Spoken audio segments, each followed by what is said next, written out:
guys, it's Fox here. Today I wanted to tell you guys all about my dorm here at Yonsei University. So there are two international dorms here at Yonsei. There's the International House and the SK Global House. I live at SK Global, so I will be telling you about my experience living here. Unfortunately, I don't really know much about the International House, so I'm sure there are other people's videos or experiences hopefully on that one if you're looking to stay there instead. Okay. In this video, I'm going to give you a tour of my room. I'm going to talk about some facilities here at the SK Global House, and I'm also going to talk about quarantine and the COVID protocol. I also want to preface this by saying that this dormitory has both single and double occupant rooms, and personally I got a single one. It is more expensive than a double, but I was lucky enough to get scholarships. So first things first, let's go and do the dorm tour. And then here's a little area where you can take off your shoes, and then over here I have some storage where I'm keeping my water bottles and the toilet paper that they gave me. I also have some storage down here I have not used for anything yet. I believe I could probably put my shoes in there if I get a lot over here. And then over here is just a dustpan. So we come into the bathroom and there's the shower. There is no, I guess, barrier between the shower and the rest of the bathroom, so I believe it's what's called a wet bathroom. And there's me, hello. And then we have a medicine cabinet right here where I just keep all my stuff. Next we come in and there's the light switch here. So this one is the room light, this one is the bathroom light, and then this is a hallway light that takes a second to warm up, and then a fan for the bathroom. So over here we've got the bed, and then this controls the air conditioner. So the air conditioner is there. And then I have a closet. I don't know if the room actually came with coat hangers, but there is some in there, and I was lucky enough to use them for all of the things that needed to be hung. And then there are my jackets. I'm using this drawer for socks and underwear. And then down here is more storage. And so that's basically where I've been keeping all of my shirts and pants, and then I don't know what I want to use for right here yet. Next we have my desk. So this is where I do all my study, and I also eat here. I have some storage above the desk, which is really awesome. I'm not really using it for much right now. I just have my notebooks and my dictionary over there, and then my switch and all my other goodies right here, my purse, my masks, my thermometer, things like that. So over here we also have a fridge. It's right next to the bed, right behind the desk. I can put my water in there, just a couple bottles, and I also have a couple little cans of Coke. So as you can see here, there's different colored trash bins. Korea is very particular about their waste and separating it. So the blue is for food waste. I've been trying to eat every bite of the food that I've been given so I don't have food rotting in here for 2 weeks. The orange is for just kind of regular general waste, and then the white that's out there is for recyclables. And they told us to put our trash bins out there so it doesn't smell up the room. And I also have this nice little balcony right here that I can go outside or open up and let some air in, and there's my view. So I decided to quarantine on campus. I know a lot of other people who quarantine through Airbnbs and other locations. I think honestly it probably depends on the program that you're part of. So if you are coming here for study abroad, I would talk to your program advisors, your program directors, and see what they recommend for quarantine. So during quarantine, we had to take our temperature twice a day and record that onto a home quarantine app that we downloaded at the airport.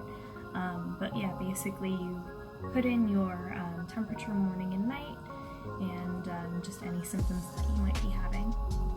Now, at the dorm, in addition to lodging, they did give us some little things for the dorm to make it a little livable.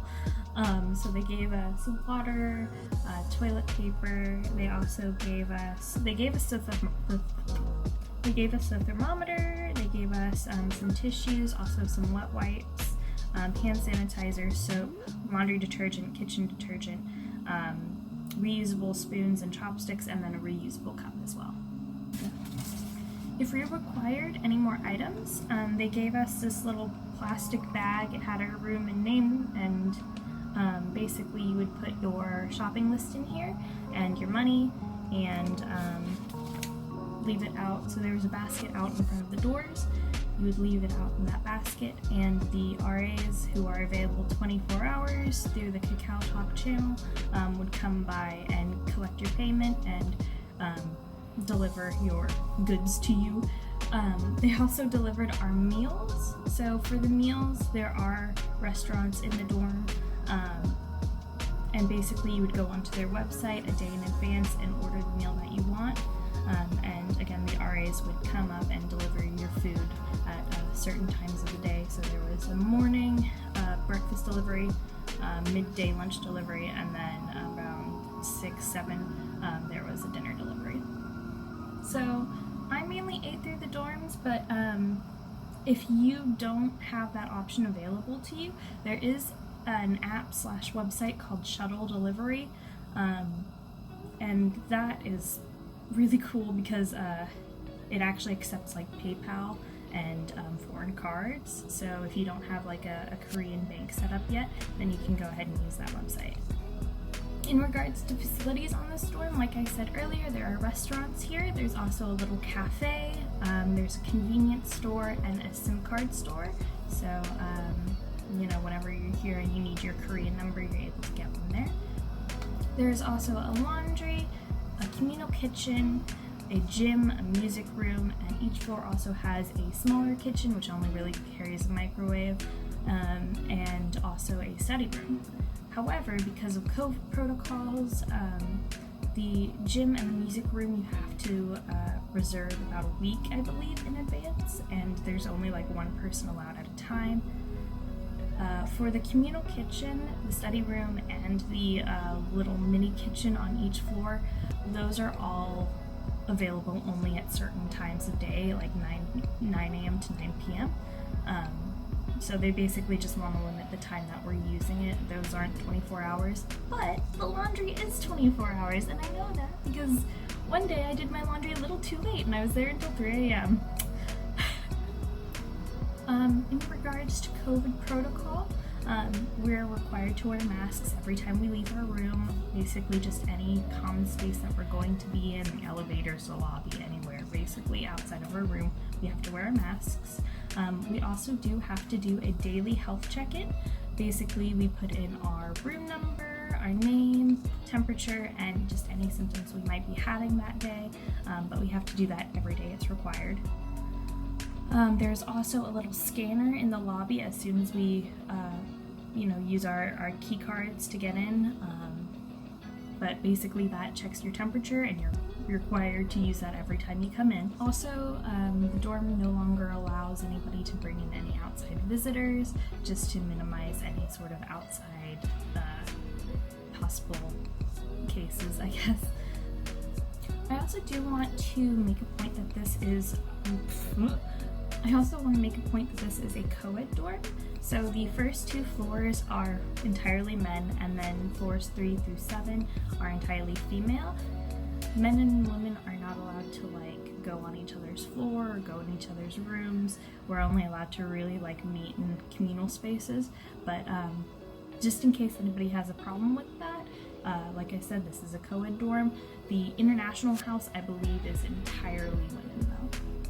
So for the price of my dorm, since it is a single dorm and I chose to quarantine here, it was roughly a little bit less than $3,000. I want to say, I don't remember the exact number, but I want to say it was around $2,800.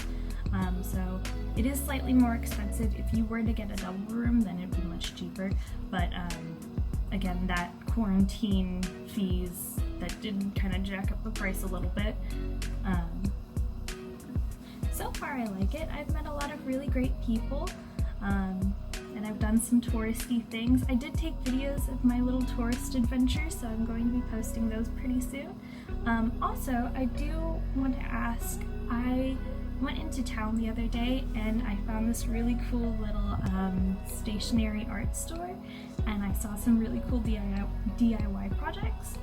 I want to keep this channel, you know, art oriented, but I also want to document my travels. So if you'd like to see me do any like little DIY projects, just let me know in the comments. I do have my dolls, but I only took 4 videos before I left, so I know that that's not a lot, and I will run out of doll videos before I leave. So, but yes, I will be uploading more soon. If you have any questions about the dorm, COVID protocols, anything like that, please let me know in the comments. If it's something that I feel like I need to explain, give a long-winded explanation for, then I will make a video. But yes, I will see you guys in the next video. Thank you so much for watching. Bye!